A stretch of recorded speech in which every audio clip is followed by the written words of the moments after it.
እሺ እንዴት ናችሁ የውድ የኦንላይን ቤተሰቦቻችን? ዛሬ ለሰባት ቀን ያዘጋጀሁት የዲሲፕሊን አክሰለሬተር ፕሮግራም አለ። ከቀን አንድ ጀምሬ ነው ያዘጋጀሁት ለሰባት ተከታታይ ቀናት እና ዛሬ እስቲ ከቀን አንድ እንጀምርና አንዳንድ ነገሮችን እናያለን ማለት ነው። እንግዲህ ዲሲፕሊን በጣም ወሳኝ ነገር እና አስፈላጊ ነገር ነው።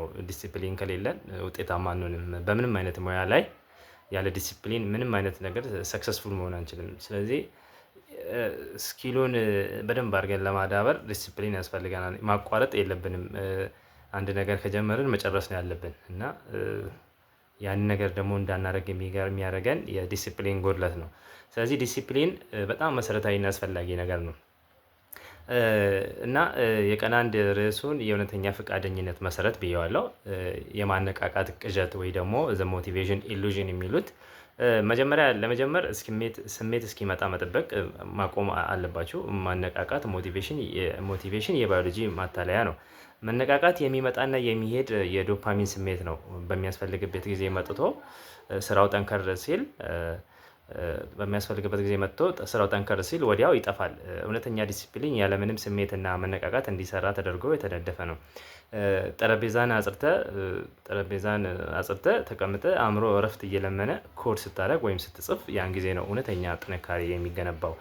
በኬሚካል መውጣትና መውረድ ላይ መደገፍ የለብህም። መዋቅራዊ ልማዶችን መገንባት አለብን እና ዛሬ ምንም አይነት ስሜት ቢሰማን ለመስራት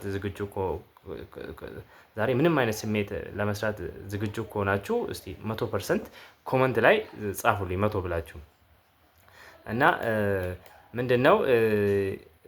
ሌላው የ5 ሰከንድ ህግ አለ። ልክ ስራ ለመጀመር ስናመነታ ጥንታዊ የአእምሮ አስቀድሞ ያሸንፈናል እና ከባድ ስራ ሲገጥመን ከባድ ነገር ማንሳት ኮድ ማስተካከል ወይም አዲስ የደንበኛ አገልግሎት መጀመር ስናስብ አእምሯችን እኛን ምቾት ውስጥ ለማቆየት የመከላከያ ፕሮቶኮል ይጀምራል። አእምሯችን የግድ ምክንያታዊ ሰበቦችን ማምረት ከመጀመሩ በፊት እኛ 5 ቆጥረን 5 4 3 2 1 ብለን ስፖርታዊ እንቅስቃሴ ወዲያው ሰርተን ወዲያው ወደ ስራችን መግባት አለብን ማለት ነው። እና በቀጣይ ጊዜ ስንፍና ሲይዘን ይህን ስልት መጠቀም ሴቭ አድርጉት። ይህን ቪዲዮ እንደዚህ አድርገን ማሸነፍ እንችላለን። በሚቀጥለው ቪዲዮ እንገናኛለን። አመሰግናለሁ።